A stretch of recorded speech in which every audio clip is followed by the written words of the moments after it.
안녕하십니까. 희심의 마음 산책 세 번째 이야기입니다. 오늘은 웰빙에 대해서 이야기를 들려드릴까 합니다. 여러분 혹시 웰빙 하고 계신가요?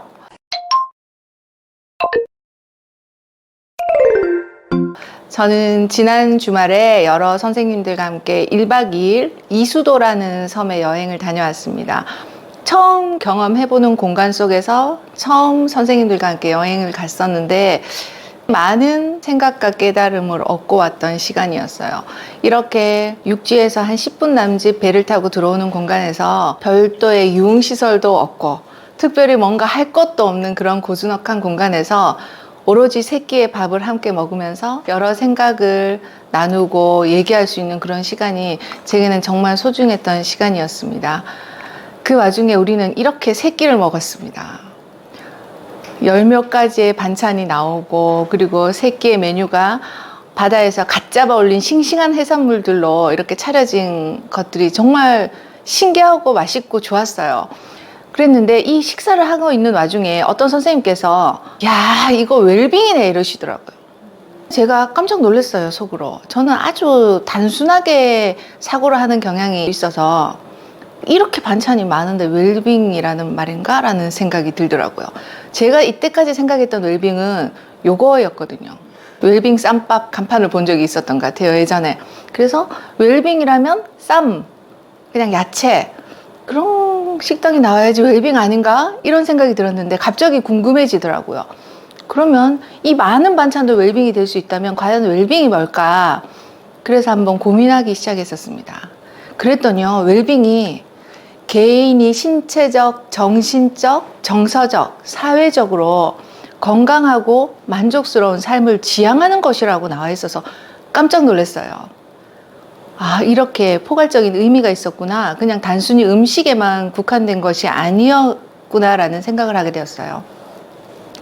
인공지능에게 물어봤습니다. 그랬더니 이 녀석도 알고 있더라고요. 웰빙은 단순히 질병이 없는 상태를 넘어서 삶의 질을 높이는 것을 목표로 하고 있습니다. 웰빙은 여러 측면에서 이해될 수 있고 그러기 위해서 여러 가지 요소를 갖추고 있습니다라는 말을 하는 거예요. 그래서 엄마야, 인공지능도 아는 건 내만 몰랐다는 그런 생각이 들어서 점점 더 파헤쳐 보기 시작했어요. 첫 번째는 신체적 웰빙이라는 단어가 나왔습니다. 건강관리와 질병 예방을 하는 것이 웰빙을 추구하는데 기본 요소라고 되어 있었어요. 제가 여기서부터 제 삶의 오류가 왜 생겨났는지를 알기 시작했어요. 신체적 웰빙의 건강관리, 저는 건강관리를 여태 딱히 해본 적이 없어요. 운동을 끊었다가도 자신 없어서 취소하거나 한 달 끊었다가 3일 가거나 이런 시간들이 반복되었고, 질병을 예방할 겨를도 없이 사춘기 때부터 면역 밸런스가 깨지기 시작했던 게 현재에는 난치성 질환자로 살고 있습니다. 그러니까 예방할 겨를도 없이 환자가 되어 있었던 삶이었어요. 그랬더니 늘 어떠한 기회가 와도, 그리고 중요한 일 앞에서도 이 건강 때문에 무너지는 경우가 다반사였어요. 전날 구토를 하거나 혈뇨를 보거나 혈변을 보거나 이런 시간이 반복됐던 적들도 있었기 때문에 처음부터 웰빙에 기본이 안 돼 있었구나라는 생각을 하게 되었고, 두 번째는 정신적인 웰빙이라는 단어가 있더라고요. 스트레스 관리와 긍정적인 사고가 웰빙적인 삶에 아주 많은 영향을 미친다고 하는데, 여러분들은 어떤 식으로 스트레스를 관리를 하시는가요? 저는 제가 과연 이 스트레스 과부하적인 삶을 살면서 내 관리를 했던가 라는 생각이 들더라고요. 그랬더니 스트레스 관리하는데 가장 좋은 요소는 명상, 심호흡, 취미 활동이라고 나와 있더라고요.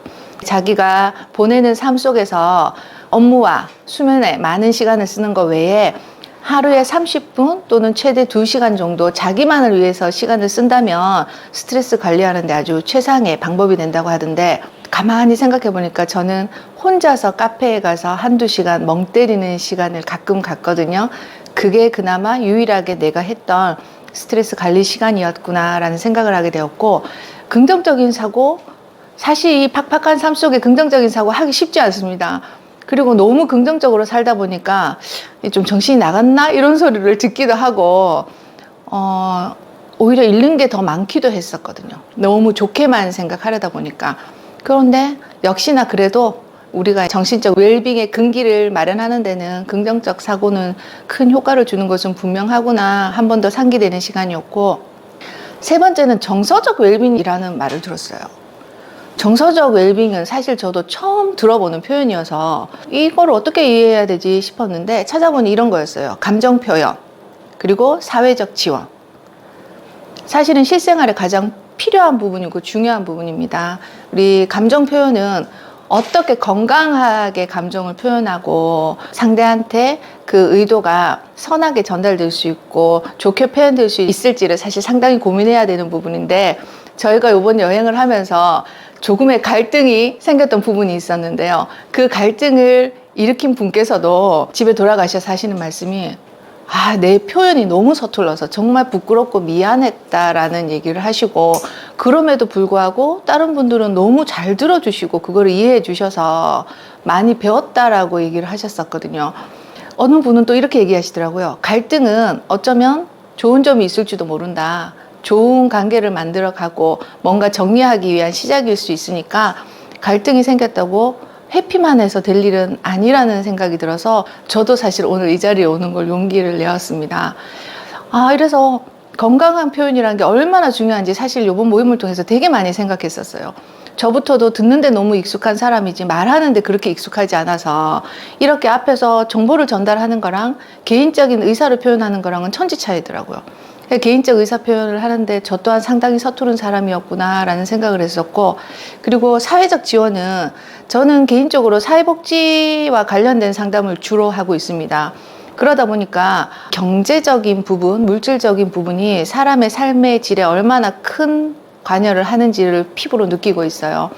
어떤 분이 성장을 하면서 3,000원짜리 옷을 입고 살 때랑 30만 원짜리 옷을 입고 살 때랑 그분의 모습은 그대로였지만 태가 다르다는 게 느껴질 때가 있거든요. 물론 그분의 생각과 방향과 가치관이 더욱 건강해진 것은 맞지만 그 옷의 원단 차이는 속일 수가 없더라고요.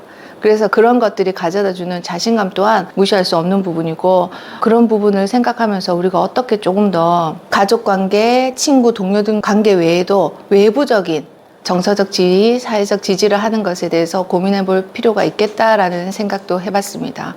그리고 네 번째는 사회적 웰빙이었어요. 앞서 제가 얘기해드린 사회적 지지, 이런 부분에 대해서인데, 제가 현장에서 가장 고민하고 실천하고 때로는 도움을 주고받으려고 애쓰는 부분이 이 부분이었더라고요. 근데 이 부분에 대한 것이 사회적 웰빙이라는 것을 제가 처음 봤습니다. 이 중에 사회적 관계를 유지하는 게 상당히 중요하다고 되어 있는데, 의미적인 인간관계를 유지하고, 여기에서 제가 오랫동안 생각했었어요.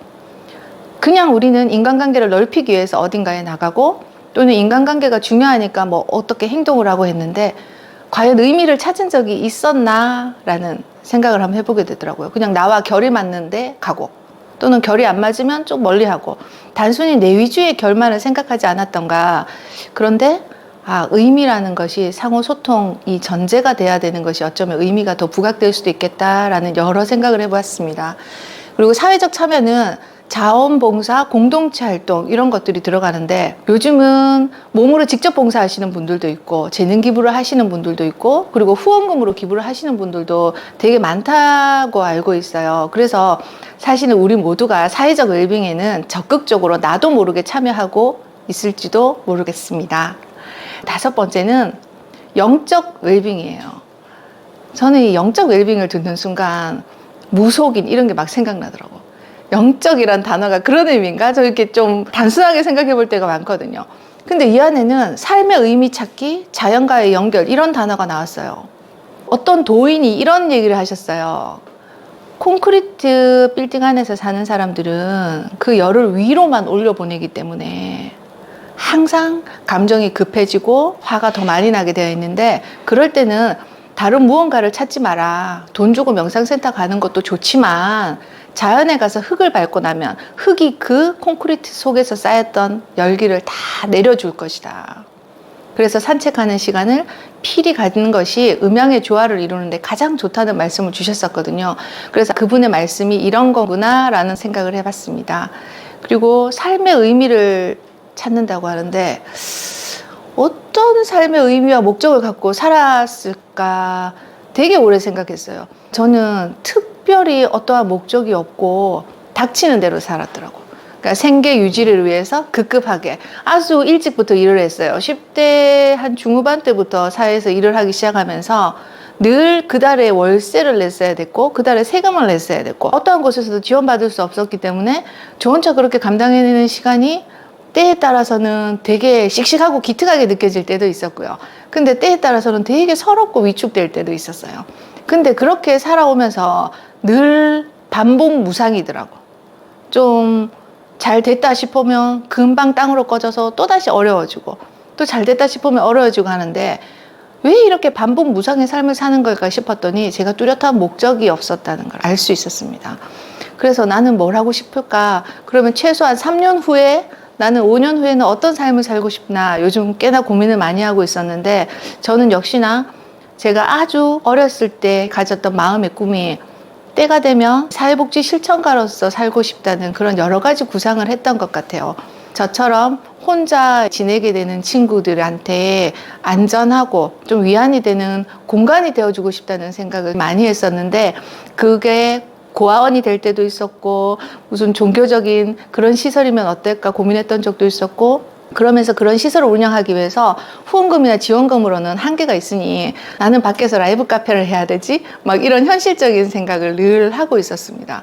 근데 생각만 했을 뿐 늘 현재의 생계에 급급했기 때문에 목적을 생각해 보지 못했던 것 같아요. 그래서 삶의 의미와 목적은 아주 연관성이 있는 단어였더라. 그래서 나의 가치관에서 비롯된 목적을 한번 상기시켜 보는 것도 좋겠다라는 생각이 들었고요.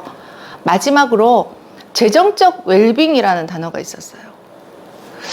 저는 인생의 모토라면 자립을 가장 우선으로 생각합니다.